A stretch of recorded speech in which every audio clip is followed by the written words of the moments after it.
Nadir health clinic में खुश आमदीद। आज हम सीने, सांस और फेफड़ों से मुतालिक एक बहुत आम मसले पर बात करेंगे जिसका नाम है एज़मा, जिसको लोग अस्थमा कहते हैं, यानी कि उर्दू में दमा।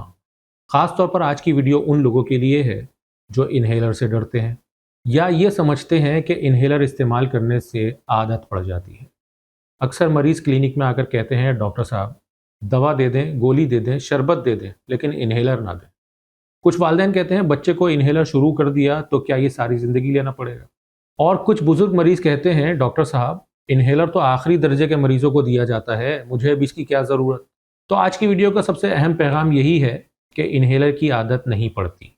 इन्हेलर नशा नहीं, इन्हेलर इलाज है। जैसे शुगर के मरीज़ को भी दवा की ज़रूरत होती है और वो उसको मुस्तकिल लेनी होती है, जैसे ब्लड प्रेशर के मरीज़ को बाकायदा इलाज की ज़रूरत होती है, वैसे ही एज़मा के मरीज़ को भी सही इलाज की ज़रूरत होती है। और बहुत से मरीज़ों में इन्हेलर इस इलाज का एक अहम हिस्सा होता है।